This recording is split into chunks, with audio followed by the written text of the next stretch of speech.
Selamünaleyküm arkadaşlarım. Tekrar yeni bir videoyla karşınızdayız. Evimizde dekor olarak şömine yapmaya karar verdik eşimle beraber. Malzemeleri hemen söylüyorum. Strafor. Straforla yapacağız. Henüz kafamızda bir şekil belirlemedik. Onu akışına göre yapacağız. Şöyle üst üste koyduk ama tabii ki böyle olmayacak. Küçülteceğiz, aralarına bir şey ekleyeceğiz, şekiller şükürler yapacağız. Hepsini sizinle paylaşacağım zaten. Minik bir dekorla geçin buraya. Arada konuşamıyorum.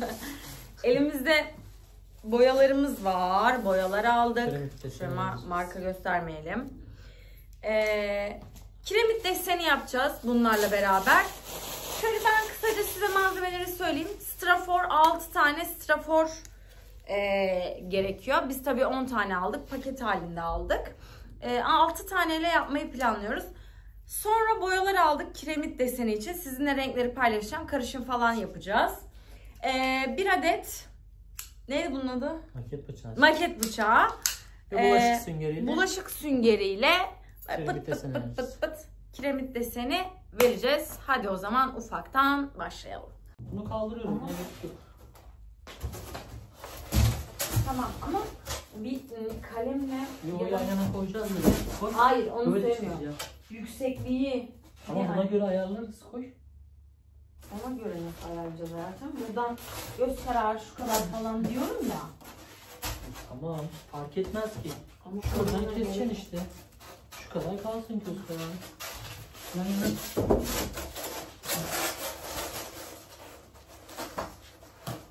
Arkadaşlarım, şöyle bir adet bulaşık süngeri, bir adet fırça, boyaları bunun içine sıkıp buradan şekiller yapacağım. Zaten göstereceğim. Düz ya. Aşkım yamuk olursa, yamuk kesersen niye öyle kestin? Nasıl keseceğiz? Bir şey olmaz. Şu şekilde de az önce gösterdiğim gibi bir sürü boyalar var. Onu koymasam da şunu şöyle koyup atıyorum buna göre kessen. Olur.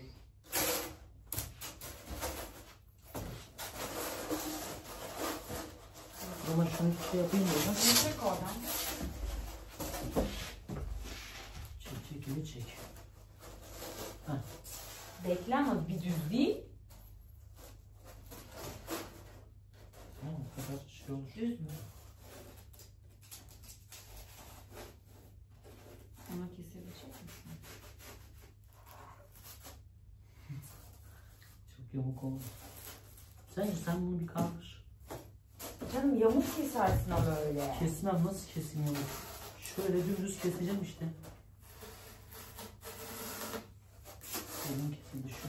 Ciddi misin? Bıçak alsana bıçak. Normal bıçak al, bizim büyük bıçak verirsen. Yahu öyle tehlikeli. Tutsana oradan.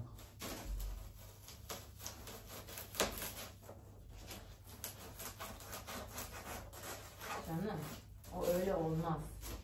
Git bıçak al.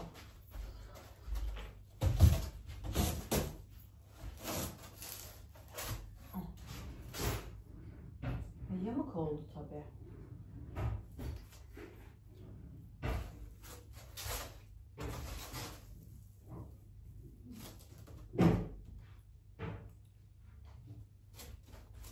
Büyük bıçak aldım.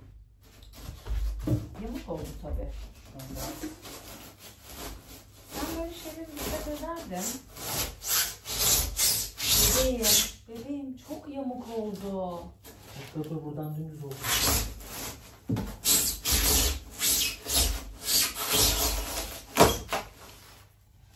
Bak bakalım bayağı dümdüz oldu. Tamam, bir şey olmaz. Bebeğim nasıl bir şey olmaz? Nasıl? Üstüne kapatacağız ya. Lan düz olmaz ki o zaman. Nasıl düz olmaz ki? Hayır, burası değil. Ne olacak işte, o kadar olacak aşkım, o kadar. Kurban olduğum gibi. Sapma, nasıl keseceksin? Kendini kes o zaman. Sen şunun bile yamukluğuna söz eden adamsın. Tamam, nasıl keseceksin? Nasıl? Söyle. İşte bir fikrim yok. Bir fikrim olsa zaten söyleyeceğim. Diyorum yamuk kesiyoruz diye, yok diyorsun. Boşa gitti. Boşa gitmez de.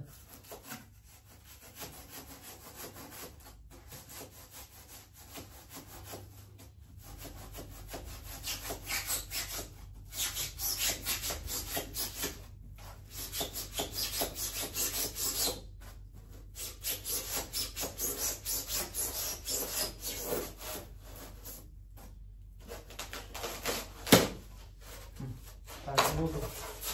Ha? Olmadı mı? Bak. Oldu. Üst tarafı düz olsun. Anladın mı? Bunu da ona göre keselim. Getir.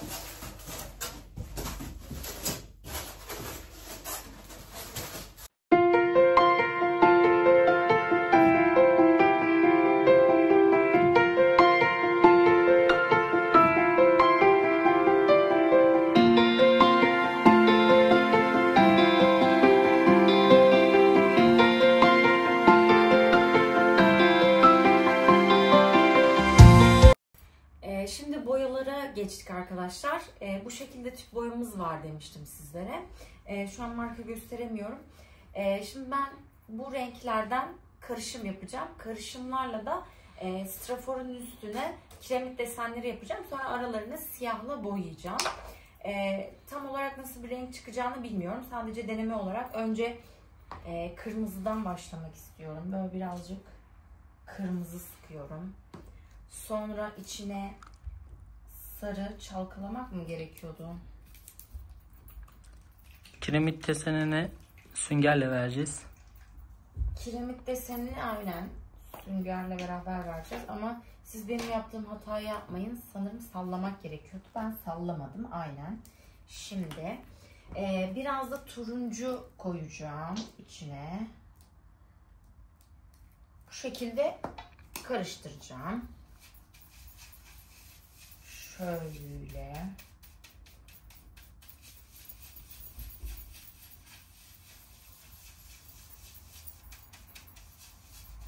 Böyle pembemsi mi oldu çok?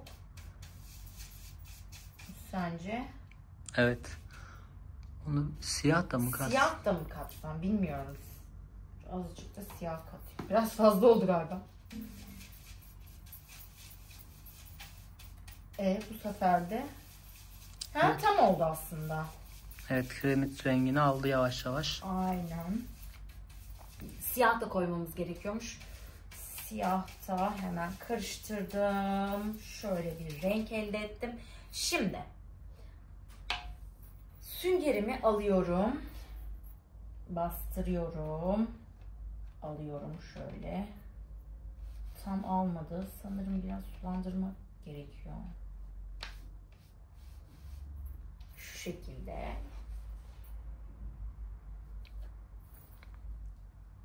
Bastırıyorum.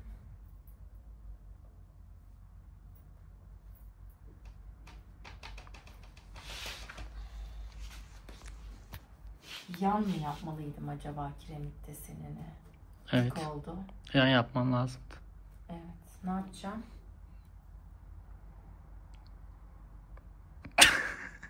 Ne yapacağımı bilmiyorum. Tersine çevir, bir diğerine geç. Bu burada kalsın. Siz benim yaptığım hatayı yapmayın.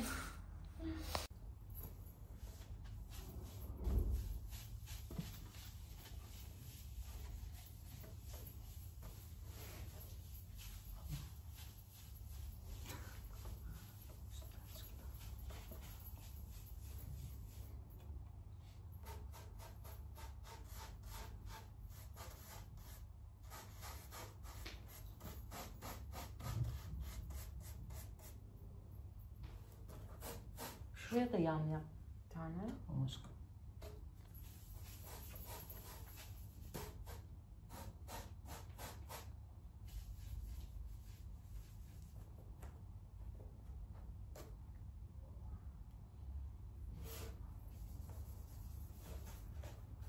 Yüzün nasıl boya yaptın? Yüzün mü olmuş? Azim yok. Hayır.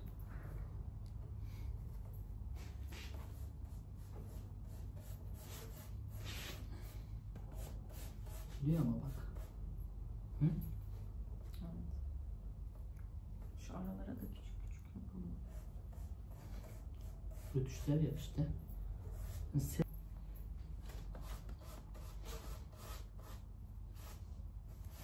Güzel olacak ama bir şey söyleyeyim mi? Şuraya niye bir tane çizeyim mi? Niye? İçeride kalacak zaten. Ortası olsun düzgün, tamam.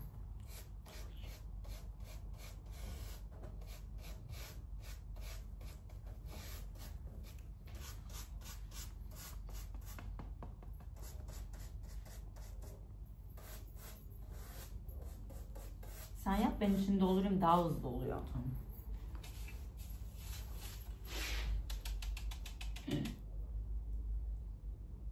Siyah Tamam, boyayacağız siyah. zaten, unutmuş. Senin şeyiyle yap, onu bırak. Onu Eldiven da tak siyah eline. boyarız. Ha, yüzükten çıkar değil mi? Çıkar onlar, bir şey olmaz ondan. Çok bastırma.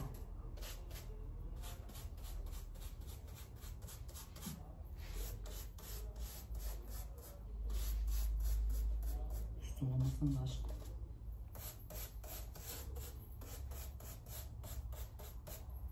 Kameranın açısı nasıl?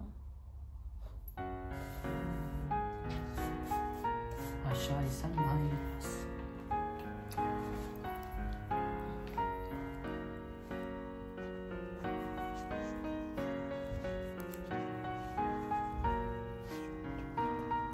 Son bir tur kaldı.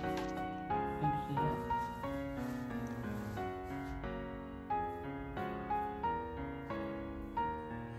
Her türlü yapsam da olur değil mi bana? Evet.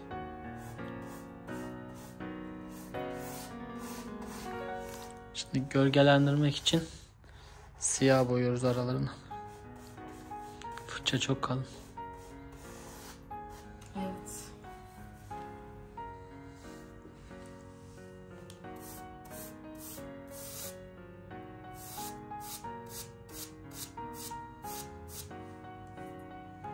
Sürsem mi?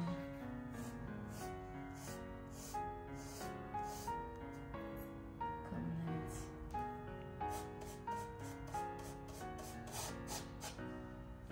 Makyaj fırçalarından yok mu? Var. Getir. Bana bir tane fırça almak zorundasın. Kalın yerleri onunla yaparsan, ince yerleri onunla yaparsın.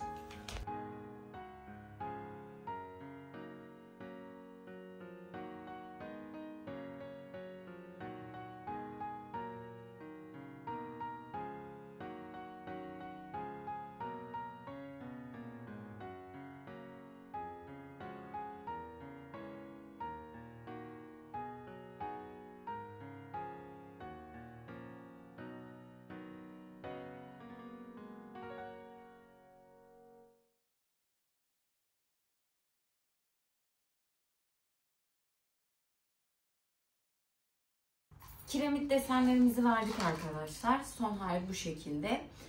Şimdi bunları diğer straforları, yani buradakilerin üstüne sabitleyeceğiz.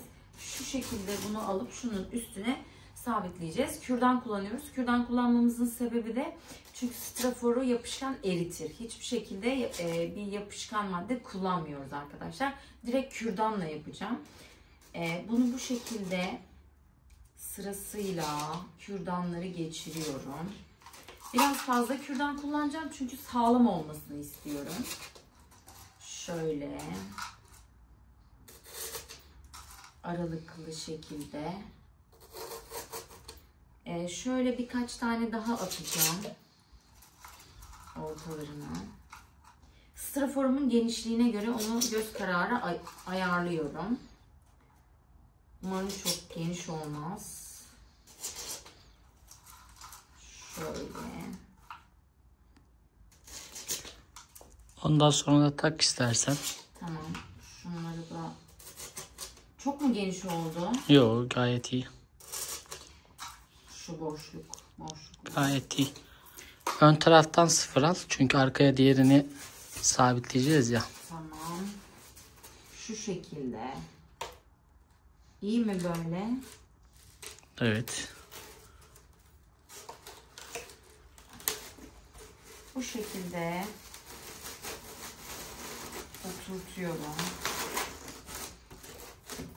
Bakın gayet sağlam oldu. Siz de birkaç tane kürdanla tam olarak sabitleyebilirsiniz. Şimdi arka tarafa da şunu ve şunu sabitleyeceğim. Oradan gösterebilirsen.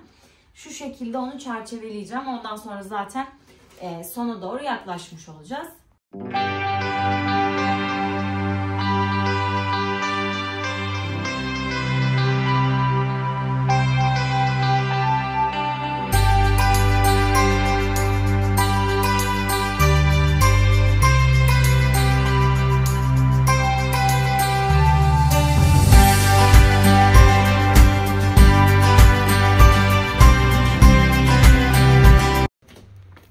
Evet, sona doğru yaklaşıyoruz arkadaşlar. Birleştirmeyi yaptım.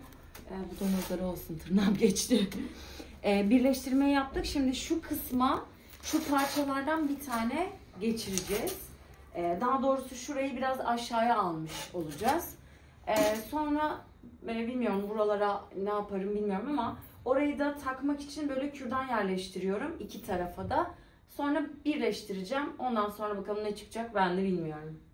Şöminemiz bitmek üzere arkadaşlar.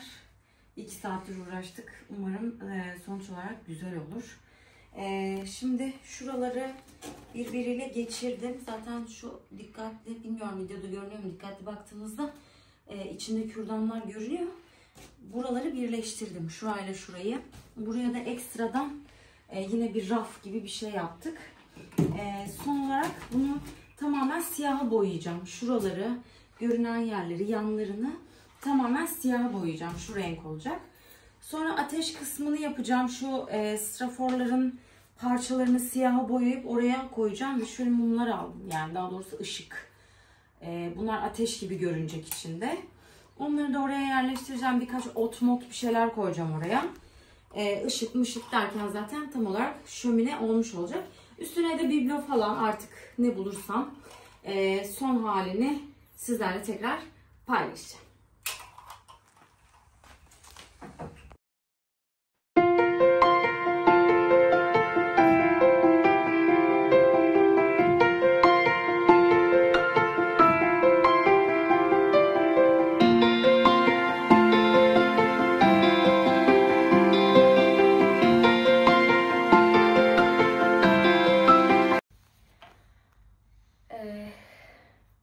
Harikayım şu anda.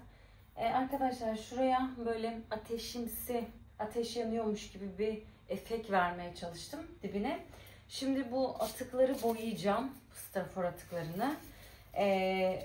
Yani boya sıktım ama hani tam renk veremiyorum. Kafama göre birkaç renk karıştırdım onların içine. Şimdi kömürümsü bir şey yapmak istiyorum. O yüzden şöyle straforları boyuyorum koyu bir renge. Siyaha çok yakın ama tam siyah da diyemiyorum rengine. Şöyle. Bu şekilde bir şey oldu. Şöyle koyuyorum. Boyaya boyaya orayı dolduracağım arkadaşlar. Öğretmenim eşliyorum. Evet arkadaşlarım, şöminemizin son hali bu şekilde.